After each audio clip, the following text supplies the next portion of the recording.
Assalamualaikum warahmatullahi wabarakatuh. Selamat malam, saudara-saudara sekalian. Untuk pertemuan malam ini adalah pertemuan ketiga dengan mata kuliah pengantar manajemen. Adapun yang dibahas pada pertemuan ketiga ini yaitu tentang fungsi-fungsi manajemen dan perkembangan manajemen. Tapi mungkin saya bisa bahas tentang fungsi-fungsi manajemen dulu. Sekiranya berakhir dan sudah cukup waktunya, maka untuk perkembangan teori manajemen akan saya bahas pada pertemuan berikutnya. Baik, kita mulai bahwa di dalam manajemen itu secara umum definisinya adalah merupakan ilmu dan seni untuk menggerakkan orang-orang dalam upaya mencapai tujuan yang telah ditetapkan sebelumnya secara efisien dan efektif. Itu secara umum. Namun, bila kita masuk lebih detail lagi, dan selain daripada itu ada pendapat para ahli bahwa manajemen itu juga termasuk di dalamnya tentang fungsi-fungsi manajemen. Baik, kita mulai saja. Di dalam manajemen kita mengenal fungsi-fungsi manajemen yang diantaranya adalah perencanaan.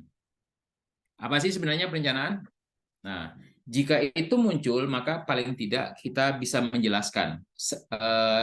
Harapan dari perkuliahan ini adalah pada saat selesai perkuliahan ini diharapkan mahasiswa itu mampu menjelaskan definisi manajemen dan fungsi-fungsi manajemen, terutama untuk pertemuan malam hari ini adalah untuk fungsi-fungsi manajemen. Baik, fungsi yang pertama perencanaan.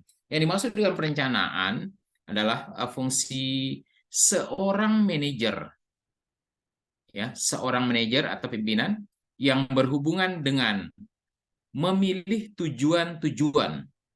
Ingat, memilih tujuan-tujuan, kebijakan-kebijakan, prosedur-prosedur, dan program-program dari alternatif-alternatif yang ada.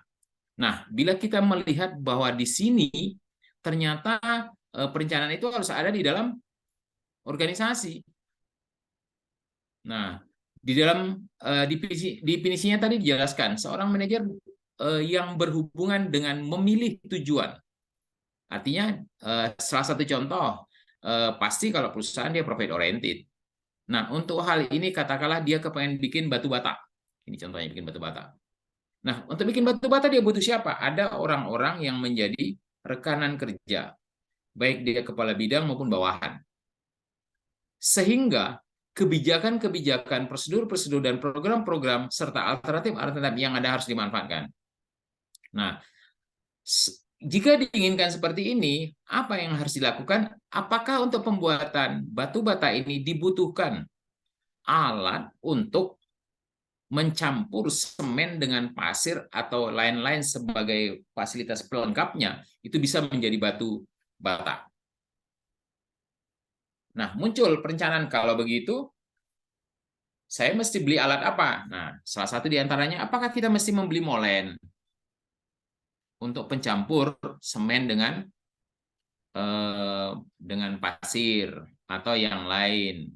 Nah, untuk itu kita punya lagi alternatif lain. Kita beli apa kita sewa ya? Nah, di saat pertanyaan ini muncul, berarti itu adalah merupakan salah satu proses, yaitu proses perencanaan. Nah, jadi setelah kita melihat beberapa alternatif yang muncul tadi, bahwa tujuannya kemudian bikin ini, kemudian alatnya paling tidak ada molen atau sejenis lain yang mampu memproduksi, mampu mengaduk pasir dengan semen dan dicampur dengan air. Nah, kemudian selain daripada itu, apakah mau disewa atau dibeli? Nah, jadi bisa kita simpulkan di sini bahwa untuk kegiatan itu, masalah perencanaan adalah merupakan masalah memilih yang terbaik dari beberapa alternatif yang ada. Contoh, kita sewa atau kita beli. Kita pakai alat ini atau kita pakai yang lain. Gitu tuh. Nah, baik. Jadi perencanaan itu juga adalah merupakan keputusan memilih ya, yang terbaik. Jadi kalau kita diminta untuk memilih yang terbaik, kita harus tahu tahap-tahapan dasar perencanaan itu apa dulu, sehingga kita bisa memilih. Paling tidak, yang pertama itu menetapkan tujuan atau serangkaian tujuan. Tadi kita kepengen buat batu bata ringan, atau merumuskan keadaan saat ini, kondisi saat ini seperti apa. Kemudian mengidentifikasi segala kemudahan dan hambatan yang akan terjadi. Itu juga termasuk ke dalam tahap-tahapan perencanaan. Nah, kemudian mengembangkan rencana atau serangkaian kegiatan untuk pencapaian tujuan. Nah, dalam bagian ini kita dapat lihat prinsip-prinsip apa sehingga tujuan itu bisa terlaksana. Di sini dijelaskan bahwa prinsip-prinsip tujuan dan sifat perencanaan. Satu, paling tidak memberikan sumbangan kepada tujuan-tujuan. Ada kontribusi. Sehingga perencanaan Anda memang dipakai. Dan perencanaan Anda itu benar. Kemudian tujuan dan sifat perencanaan itu harus mampu merupakan keunggulan perencanaan. Dan efisien rencananya ya, bukan efektif, efisien. Ingat, perbedaan efisien dan efektif. Ya, ini silakan Anda cari sendiri. Baik, saya lanjut. Nah, yang berikutnya adalah pengorganisasian. Pada saat kita berbicara tentang pengorganisasian, paling tidak kita harus tahu dulu teorinya. Di sini dijelaskan bahwa pengorganisasian adalah tindakan mengusahakan hubungan-hubungan, kelakuan-kelakuan yang efektif antar anggota, antar orang-orang, sehingga mereka dapat bekerja sama secara efisien dan dengan memperoleh kepuasan pribadi dalam hal melaksanakan tugas-tugas tertentu dalam kondisi lingkungan tertentu guna mencapai tujuan atau sasaran tertentu. Ingat ya, ini kita batasi dengan tertentu. Karena tidak semua perencanaan itu mampu menyelesaikan semuanya, tapi sesuai dengan yang diinginkan. Nah, dari penjelasan di atas, itu maksudnya itu sudah punya rencana dan siapa saja yang akan melaksanakannya karena orang-orang ini harus bisa bekerja sama. Bekerja sama seperti apa? Secara efisien. Tetapi mereka juga puas dengan apa yang mereka lakukan. Tentunya nanti akan ada itu pertimbangan tentang kompensasi dan lain-lain sebagainya. Artinya kalau mereka puas, hasilnya bagus, pasti akan ada pertimbangan-pertimbangan lain daripada pihak manajemen. Nah, selain daripada itu, kita tahu, kita tadi sudah berbicara tentang pengorganisasian. Nah, setelah kita tahu definisinya atau teorinya, paling tidak kita harus punya tujuannya untuk apa tuh organisasi. Di sini dijelaskan bahwa tujuan organisasi untuk mencapai tujuan di mana individu tidak dapat mencapai sendiri. Artinya apa? Di dalam organisasi itu bukan pekerjaan per orang, bukan pekerjaan individu, tetapi untuk mencapai tujuan di mana individu itu tidak dapat bekerja sendiri. Artinya apa? Dia harus ada sekelompok orang gitu yang bekerja bersama-sama untuk mencapai tujuan tertentu. Itu atasan punya bawahan gitu. Nah, nanti kita cerita lagi kalau gitu bagaimana manajemen. Nanti dia punya ilmu dan seni. Baik, kita lanjut dulu. Bahwa tujuan organisasi yang pertama adalah untuk mencapai tujuan di mana individu tidak dapat mencapai sendiri. Yang berikutnya, dasar pengorganisasian adalah prinsip pembagian kerja. Ingat loh, prinsip pembagian kerja. Atau dalam bahasa lain disebut dengan division of labor. Yang memungkinkan sinergi itu terjadi. Yang memungkinkan secara bersama-sama itu terjadi. Ya, itu merupakan tujuan organisasi. Baik, kita lanjut. Setelah kita tahu bahwa tujuan organisasi seperti ini, kita akan bahas organisasi atau pengorganisasian itu langkah-langkahnya seperti apa sih sebenarnya yang harus dilakukan. Di sini dapat dijelaskan, paling tidak untuk melaksanakannya, dia harus punya tahap-tahapan. Satu, mampu menetapkan. Apa yang ditetapkan? Nanti kita jelasi. Dua, mampu menggolongkan, menggolong-golongkan, atau maksudnya mampu mengelompokkan ya. Kemudian mampu mengatur. Itu adalah langkah-langkahnya. Kemudian setelah mereka mampu menetapkan, menggolongkan, dan mengatur apa yang ditetapkan, satu, berbagai macam kegiatan antara lain ya. Ini diantaranya itu. Bentuk fisik yang tepat. Artinya, tepat apa? Tepat ruangan kerjanya. Sehingga tujuannya itu menetapkan itu bisa tercapai, itu bisa berjalan. Yang kedua, menetapkan tugas dan wewenang seseorang. Sehingga tahu apa yang mesti dikerjakan, kepada siapa dia mesti melaporkan. Yang berikutnya, mendelegasikan wewenang tadi. Nah, supaya apa? Dalam rangka untuk mencapai tujuan yang diinginkan. Nah, di sini dapat kita jelaskan lagi bahwa jadi seseorang itu tidak akan bisa bekerja dengan maksimal jika tempat dan alat atau sarana kerjanya tidak sesuai. Itu yang perlu kita garis bawahi. Contoh, dia disuruh menjual mie 1.000 karton, tapi cuma dikasih sepeda dayung. Ya nggak bisa. Dari gudang ke pasar itu butuh waktu lama, butuh tempat, butuh fasilitas untuk mengantarnya. Bukan untuk antar jemput saja. Nah, itu salah satu contoh ya. Kemudian dasar pembentukan pengorganisasian seperti apa? Pertama, dia harus bekerja. Dia adalah merupakan pekerjaan tempat kerja. Artinya ini merupakan sebuah pekerjaan di mana ada tempat kerja, ada hubungan kerja, ada orang-orangnya. Artinya memang terorganisasi dengan baik. Kemudian tempat kerja apa yang harus disediakan? Harus ada alat kerja dan harus ada ruangan. Sehingga dia bekerja memang profesional. Kalau tidak begitu, Anda tidak akan mendapatkan hasil yang baik.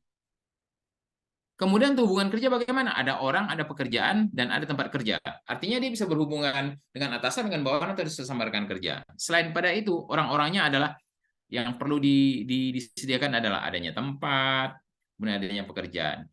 Ini hal-hal yang kita atur dan kita organisasikan dengan baik. Karena apa? Ini semua adalah merupakan peran daripada pimpinan. Jika dia tidak mampu membuat atau mendesain seperti itu, biasanya tidak akan terjadi profesionalitas, tidak akan terjadi hasil yang maksimal. Jadi dalam organisasi itu paling tidak harus apa? Harus ada apa? Sehingga tujuan yang ingin kita capai itu bisa terpenuhi. Pertama, organisasi itu harus ada pemimpin. Nah, dalam organisasi itu adalah merupakan sekumpulan orang-orang yang mau bekerja sama dengan punya tujuan tertentu. Ya, itu yang dimaksud dengan manajemen. Artinya apa? Di dalam manajemen itu harus ada apa? Ada ilmu, ada seni, dan ada profesi. Makanya kalau kita bicara tentang manajemen, definisinya pasti dia nyatakan ilmu dan seni untuk menggerakkan orang-orang itu profesinya, ya, untuk mencapai tujuan tertentu, ya, biar beruntung, biar bagus, ya, secara efisien efektif. Baik, kita lanjut. Kemudian yang berikutnya kita masuk kepada fungsi yang ketiga, yaitu fungsi leading. Nah, leading di sini artinya, pengarahan. Dalam bahasa Indonesianya pengarahan. Dapat didefinisikan menurut pendapat para ahli, yaitu membuat semua anggota kelompok agar mau bekerja sama dan bekerja secara ikhlas, serta bergairah untuk mencapai tujuan sesuai dengan perencanaan dan usaha-usaha pengorganisasian. Jelas ya? Oke. Nah, kemudian hal ini itu menjadi sangat penting karena apa? Karena banyak sekali kegagalan-kegagalan atau ketidakmampuan dalam bisnis. Sehingga dalam mengelola atau memimpin, itu kemudian kalau kita lihat dalam masalah pengarahan ini, ada beberapa unsur-unsur pengarahan seperti motivasi, komunikasi dalam organisasi, kemudian kepemimpinan, perubahan dan pengembangan organisasi, kemudian manajemen konflik. Untuk hal-hal ini akan kita jelaskan pada pertemuan berikutnya ya. Tapi ini adalah merupakan unsur yang harus termuat di dalam mengarahkan atau leading tadi. Nah, hal ini bisa terjadi karena apa? Anggota organisasi atau karyawan tidak bersemangat. Bila terjadi anggota organisasi atau karyawan tidak bersemangat, apa harus kita lakukan? Atau dia tidak berkomunikasi, atau komunikasinya ada tapi kurang baik antara pimpinan dengan bawahan, antara bawahan dengan bawahan sendiri, atau sebaliknya. Dan adanya konflik, ini bisa menyebabkan tujuan yang akan kita capai itu menjadi terhambat atau tertunda. Kemudian dalam proses pelaksanaan itu sendiri ada beberapa yang bisa dilakukan. Di sini kita bisa lihat contoh leading tadi. Itu bisa digerakkan dengan cara ada yang namanya direction atau bimbingan, ada yang namanya motivasi, dorongan.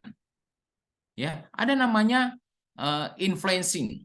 Nah, di sini influencing kita artikan sebagai bagaimana mengajak atau peranan atasan kepada bawahan.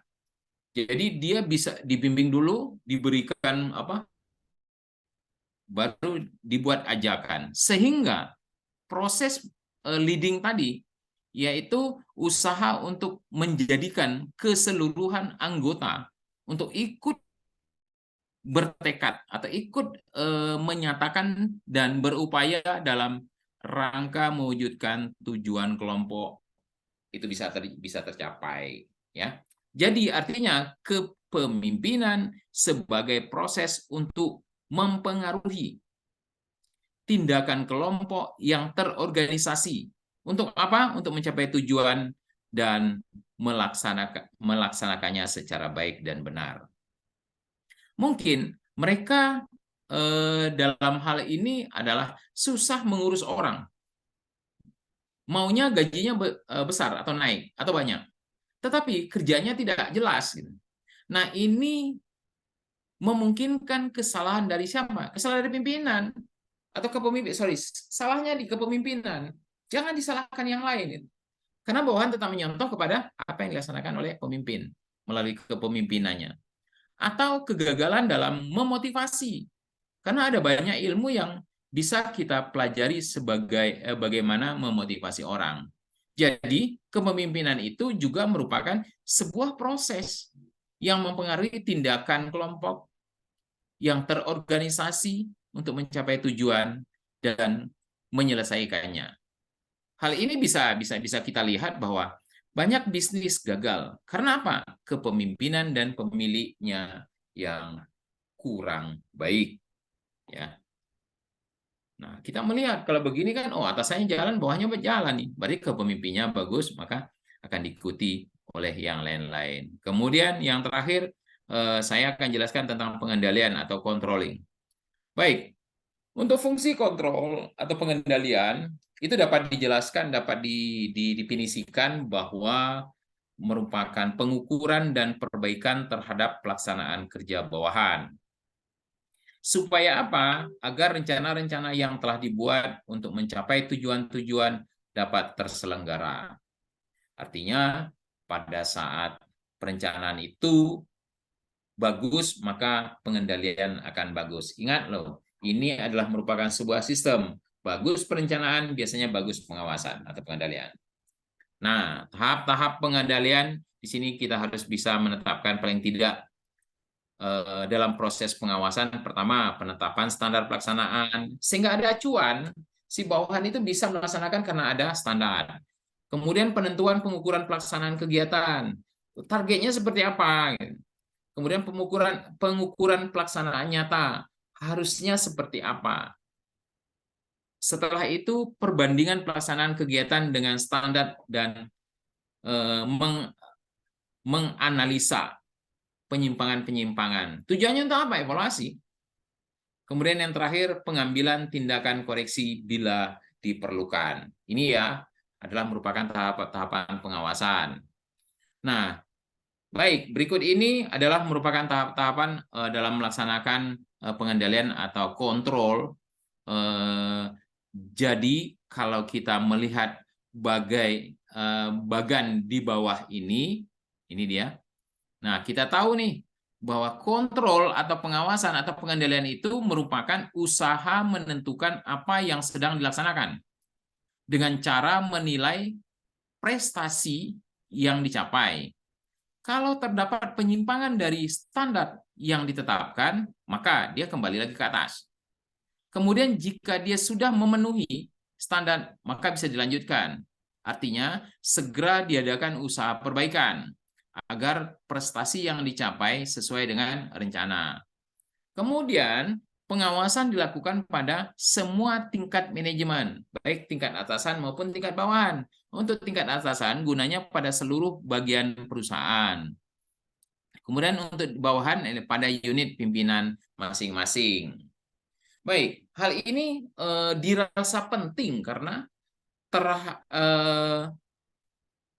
tahapan-tahapan proses pengawasan itu juga tujuannya untuk mengukur prestasi yang dicapai dan membandingkan prestasi yang dicapai dengan prestasi yang diinginkan. Artinya apa? Kita tetap melihat ke depan itu nggak pernah ada hentinya. Contoh, saya ingin mencapai prestasi dengan standar seperti ini. Nah, sementara posisi saya saat ini masih berada pada posisi seperti ini. Dan saya tahu bahwa posisi saya masih jauh. Artinya apa?